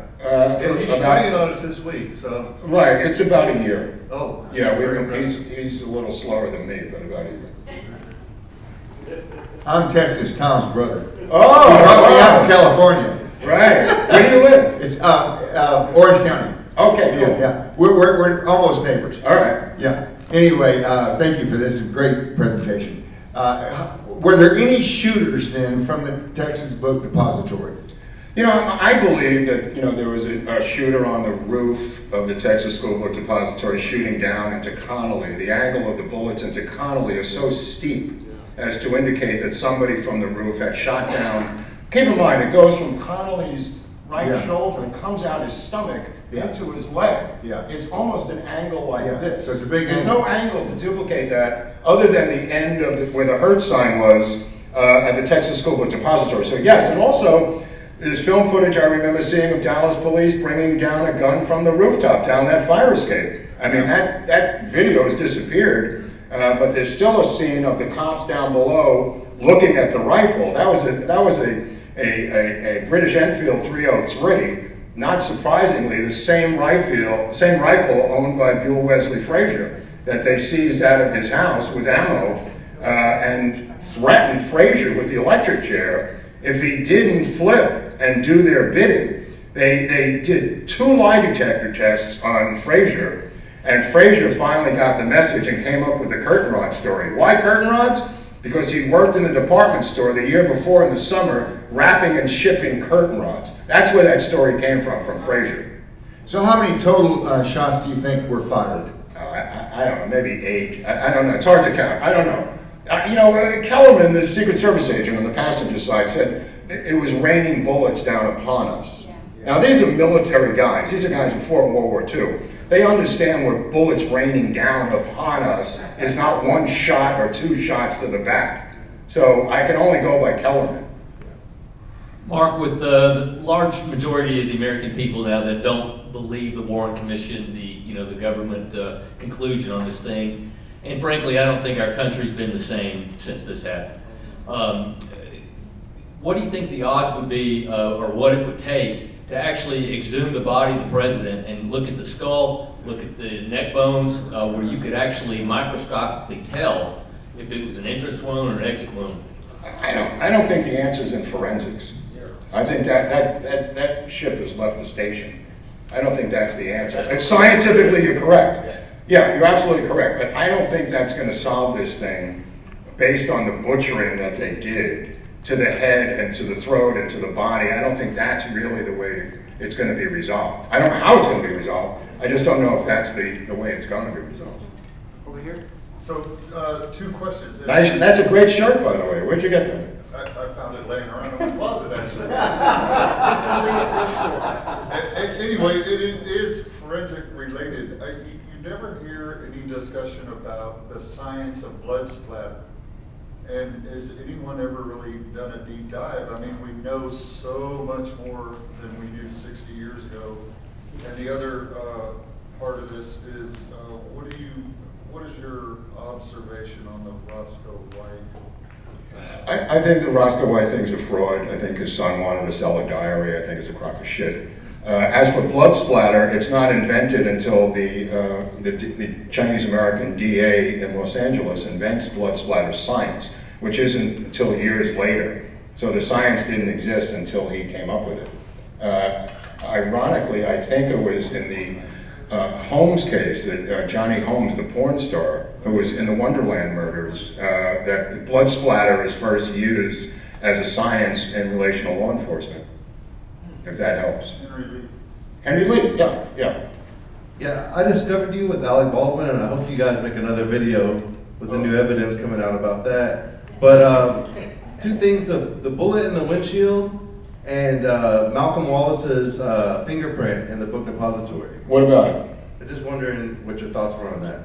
Oh, well, the bullet through the windshield is quite real. I mean, and the Wallace fingerprint is quite real. And they're both quite real. And there's no way to excuse it. There's no way to get out of it. That's it.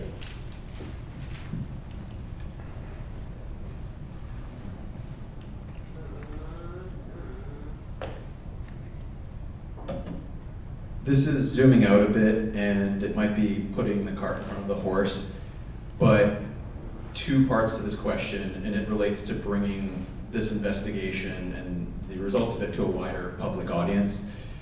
The first is, I'm wondering what your thoughts are about bridging the gaps between the different factions and fiefdoms within the JFK investigation community, because it seems to me that there are a lot of people who do very thorough investigations who become deeply, deeply attached to those investigations and become very begrudging to open or see overlap with other investigations.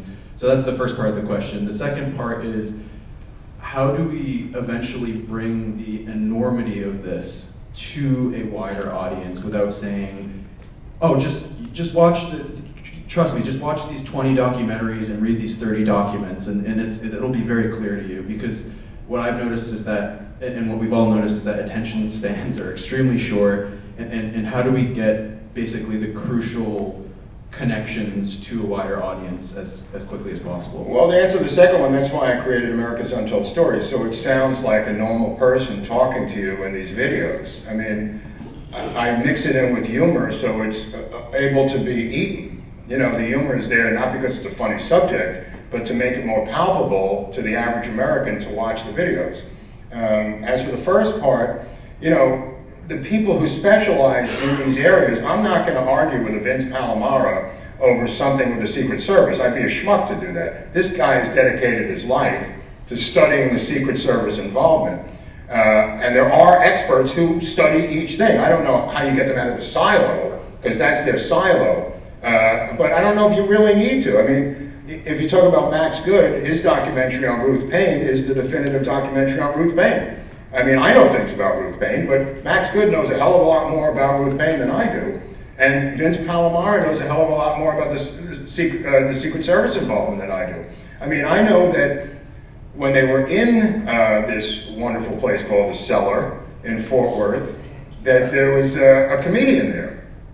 And the comedian came out, these guys are shit-faced on White Lightning, right?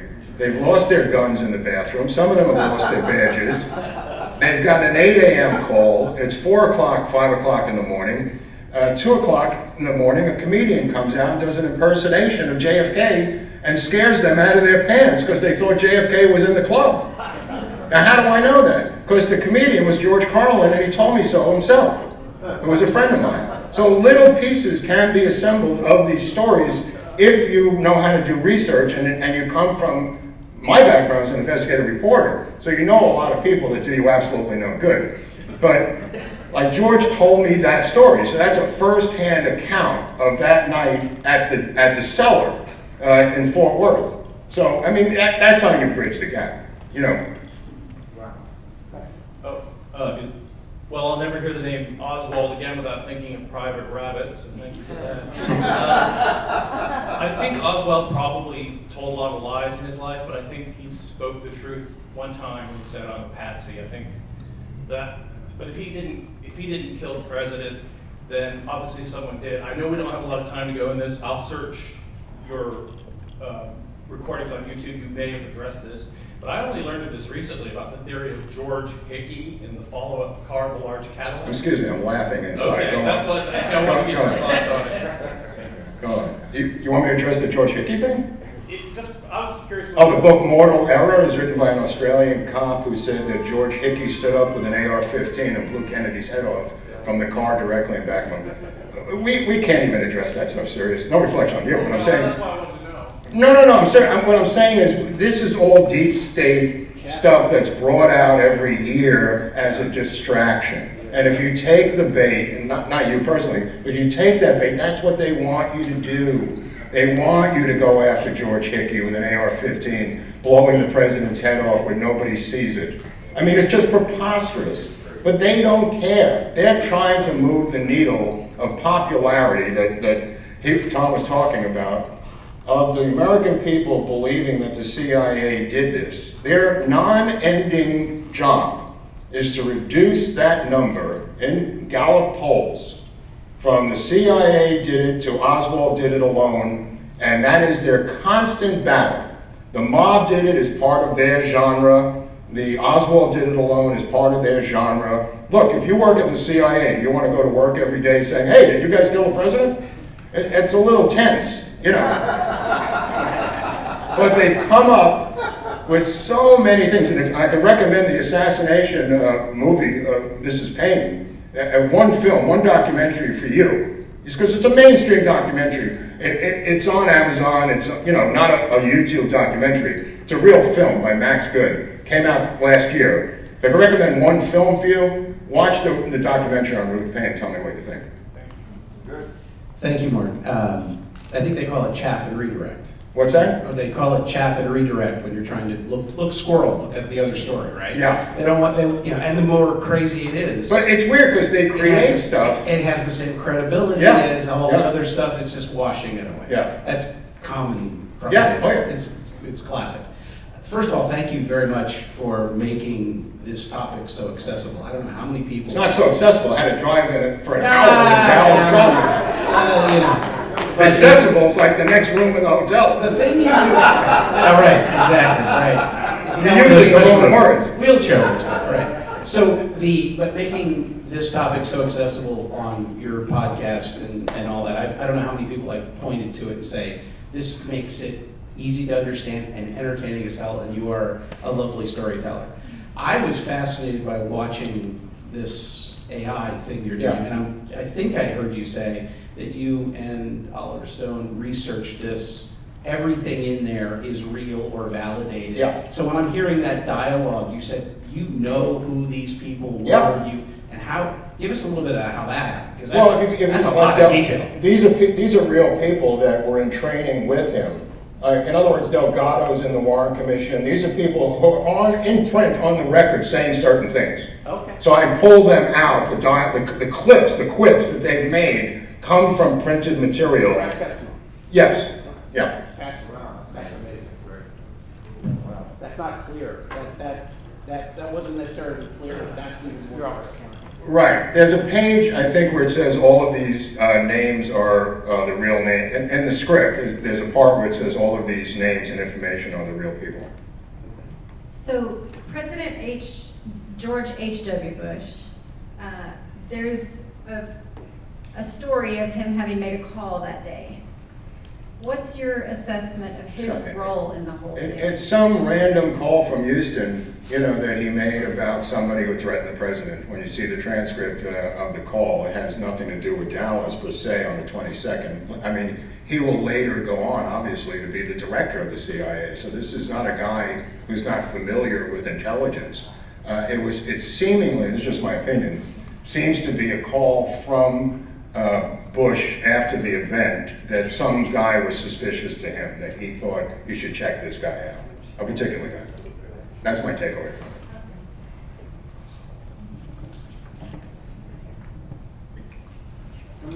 First, Malcolm.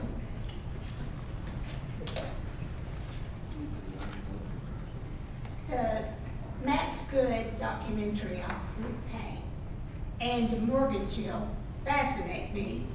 And something I've wanted to share with you since I saw Max Good on your show. Right. Years ago, I read a book written by DeMorganshield. Right. And in it, he says that the way he met Ruth Payne was that she led the bells at church, and he was in the choir. Really? Yeah. And that stuck with me for some reason. She denies really even ever meeting him. She says she met him at the party. Right. Right. So, and she talks about that. He asked her about it. That's what kind of rung the bell with me. So, just something I wanted to share. It's hard to judge it because you're dealing with two professional bullshit artists for a living. You know what I mean? So they don't care if their stories don't match up. You know, Oliver told me one of his biggest regrets of the film was changing Ruth Payne's name to Ruth Williams in the film. He and Warner Brothers were afraid that she was litigious, and he regrets having changed the name because he believes now that he could have gotten a lot of information and discovery if she had sued him civilly. So that's just an inside Hollywood story. Don't tell anybody. Okay, quick question. What are the chances that the guy that shot Oswald corrected the police about what Oswald was doing down in New Orleans at the press conference at the police station? What's the question? I'm sorry? Jack Ruby? Yeah. You remember at the police station, he corrected the police about what Oswald was doing down in New Orleans. Oh, right, the Fair Play for Cuba Committee. Yeah, he was stalking him from Friday night on. I mean, he had picked up the money, the $50,000 that Ruby got. He had gone to Vegas the week before to pick up his pay. He owed the IRS around $50,000 in back taxes, which amounts to, you know, somebody said to me once, $50,000 just to kill a man. Well, that $50,000 today is $509,000. That's how much Ruby was given to kill Lee Harvey Oswald. And he went to Vegas to pick it up. He bought a safe, had an off-duty Dallas police officer help him bolt it to the floor of his office in the Carousel Club, put the money in the safe, gave the combination and signed over the power of attorney to his lawyer, and told him to take care of his back taxes from the IRS. And then he went, took a bunch of Dexedrine, which he loved to take, and took one of his dachshunds and went to the police station and did what he did. One more question on DeMorganshield. Mm-hmm. Can you go through all the people that DeMorganshield was tied to? Because, you know, like Jackie called him Uncle George when she was a kid. And then all the people that he was tied to, President Bush and everybody throughout the whole thing. Yeah, it would take a whole other episode. I think you might want to watch the channel. We'll take the time, go ahead. No, I think we did an episode on that, Jimmy. If we didn't, we will. I mean, DeMorganshield and his brother, I mean, DeMorganshield actually wrote reviews for Variety magazine, Tom. I don't know if you knew that. He wrote film reviews for a while. And he's got a real interesting past, as does his brother, and obviously connected to the Bouvier family, Uncle George reference there. I mean, he's as connected as you could get. Obviously connected to Bush. He wrote a letter to Bush trying to help him out at the end of his life, and Bush turned him down. Whether he blew his brains out or not, we don't know. If you listen to Bill O'Reilly, one of the worst books ever written, Killing Kennedy, which is, it's like the cliff notes of the assassination, dear God. He says he was ringing the doorbell while he was blowing his head off. I highly doubt that. You know, when Oswald was in New Orleans and then came to Dallas, and then Irving and so forth. And there's a timeline, he's here, there for a few months, and there for a few months. Until the book depository, he appeared to be unemployed for quite a while. Yet, I just remember in those days how poor everybody was. I mean, if you had gas to get to work, you were doing well. Yet this guy who's unemployed supposedly goes to Mexico and hangs out down there. Never happened. He was in Austin at the employment agency trying to get a job. To revolve off your question, he was trying to transfer simultaneously his unemployment benefits from New Orleans to Texas, and he was at the employment agency in Austin looking for John Connolly, trying to see John Connolly because he wanted his discharge changed when Connolly was the Secretary of the Navy. And Connolly was out of town. He called up the governor's office to try to deal with this directly. So there is a paper trail of Oswald in Texas at the same time that they claim he was in Mexico City. Why do we know that? Because the FBI interviewed all of these different people. And there's a file on each one of them, a report. That's an incredible story. One or two more questions and then we'll call it a night. Woo! He said he could go another hour, so I guess It's okay, I'm on crystal meth, I could go on. I love you on YouTube. You guys are terrific. I assume you've seen the movie Executive Action. Yeah. Remarkably how accurate that movie was to reality. Yeah, well, I mean, the script is co-written, I think, by Mark Lane, who put his fingerprints on it, and some other people who knew the genre, which is all you really need. Burt Lancaster, I think, is in it, and yeah, I mean, it's Will Greer. Yeah, it's a very good film on a low budget. Wow. Thank you. Thanks. Okay. Hold on just a second. Just throw it out. No. I'll bring it over. There you go. Thank you. Hi. My dad's watching from out of state. Really? Yes. So I'm going to ask a question on his behalf. Howdy. Okay, so he says to ask about the ballistics of the two shots that struck Kennedy. The first one that struck both Kennedy and Connolly went through both men and was found and intacted, but the second one, the kill shot, exploded on impact.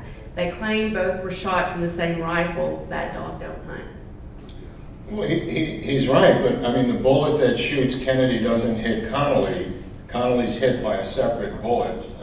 He's referring to the magic bullet theory, because there's nothing to really traverse the body of Kennedy.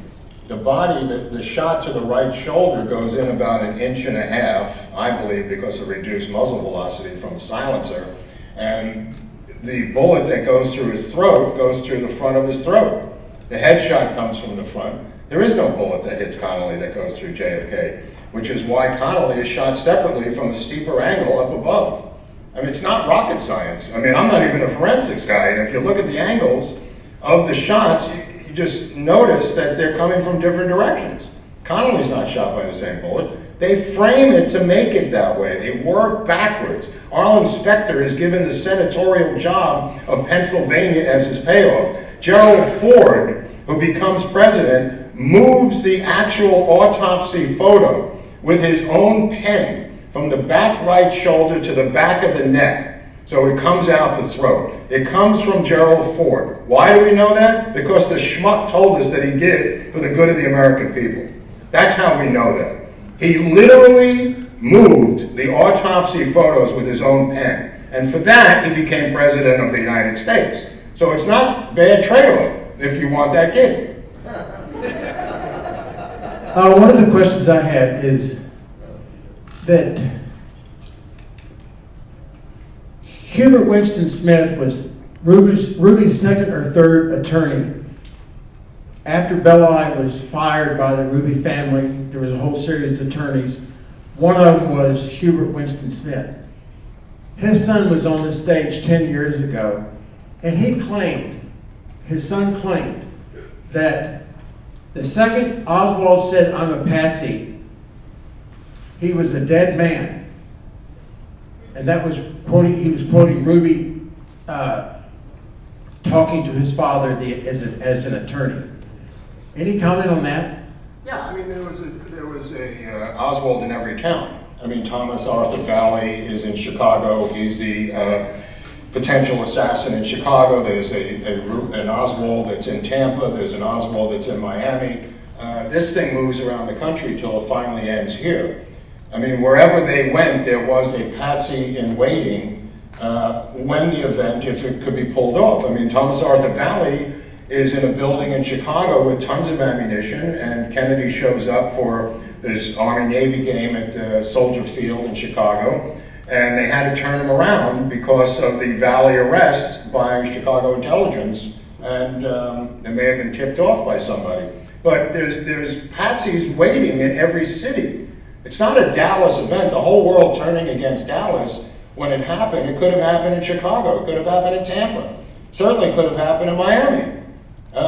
It happened here, and if it didn't happen here, the next stop on the train was the LBJ Ranch for the massive barbecue on the next day, when he was not going to be allowed to leave that barbecue, I'll tell you that much.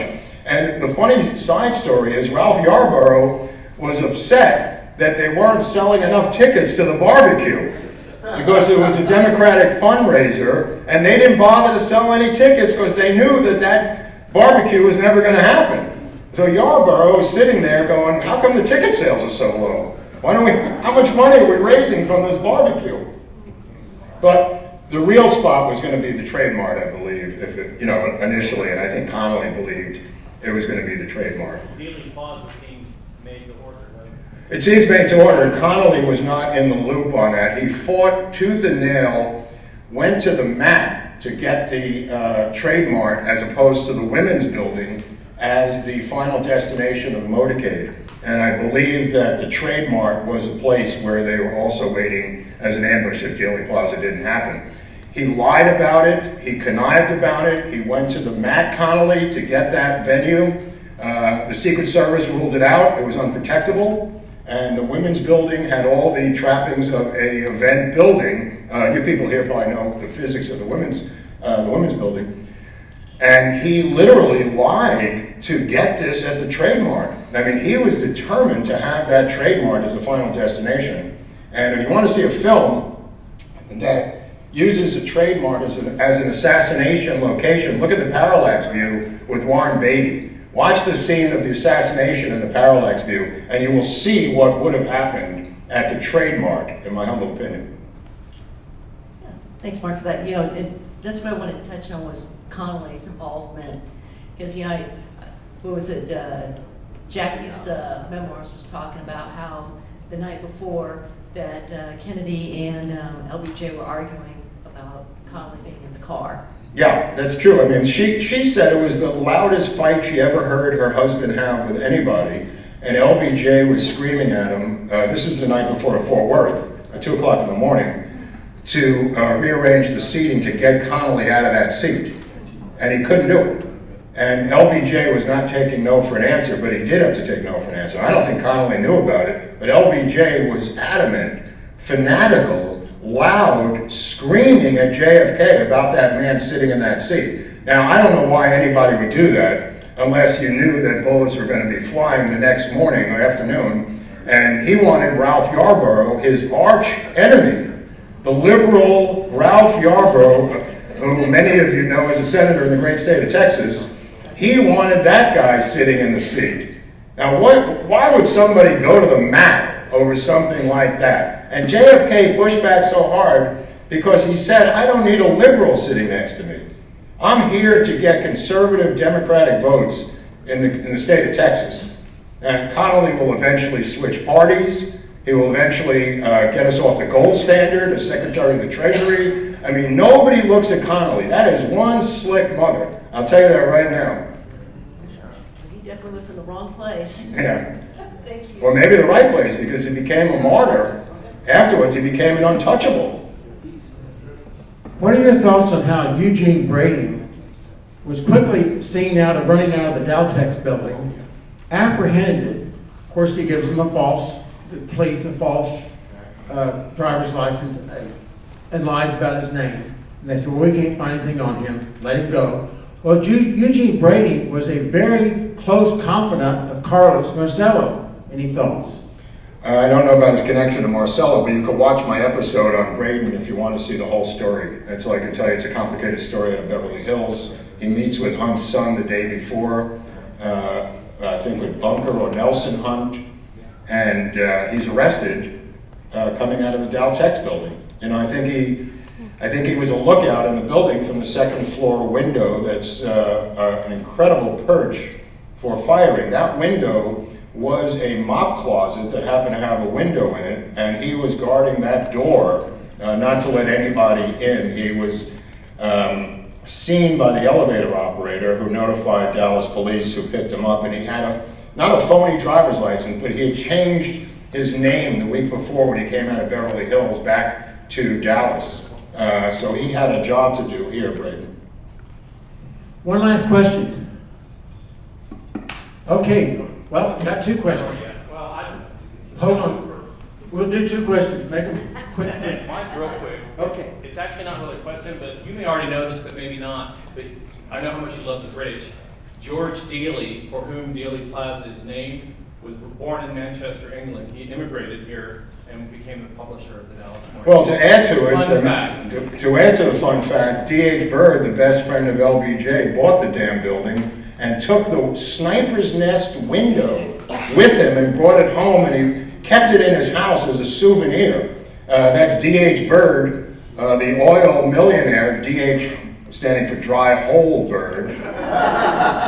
Wasn't he Admiral Byrd's brother? The actual I don't know about that. They're related for sure. Yeah, I know they're related. I think it's his brother. Harold Byrd was the nephew of Admiral Byrd. Right. There's some connection. There's some connection. Oh yeah, so was that Arlie Ermy AI doing the drill sergeant? It sounds just like Full Metal Jacket, man. We kind of smushed it together with a couple of guys. We kind of ran it through a couple of times, so it sounds That was like awesome. Yeah, Yeah, thank you so much for all the info, man. It's the craziest channel anybody's ever seen. Dude, it's insane. Y'all have more. It's like everybody knows everybody. Everybody's linked in the whole plot, man. It's insane. I know, there are connections. I mean, we lay down these dots, and I can't really connect them all, but there's so many weird dots that we've uncovered. They're there for people to watch and connect themselves. You know? Hey, my name's David. I brought a parting gift for you to watch on the plane. It's just a Chauncey Holt. Debbie does Dallas. Yeah, it was done here. We reproduced it. I put a little money behind it. No, it's just a Chauncey Holt DVD that you might enjoy, man. Okay. By the way, some of my questions that I asked earlier was to give a segue, because some of those subjects are covered on his channel in much more detail. And I want to tell you something. Don't argue with him because you'll lose. Okay, the little lady in the back. Last night Brian Edwards spoke. How do you feel about his backs? I don't know who he is. Well, he actually is a co-writer on the admitted assassination, the Roscoe White story. I don't believe the Roscoe White story, so I would have trouble dealing with him. Okay. Mark Groubert, thank you! Thank you. I love being in the state of Texas. This is the Alamo, the whole state. I'm not kidding.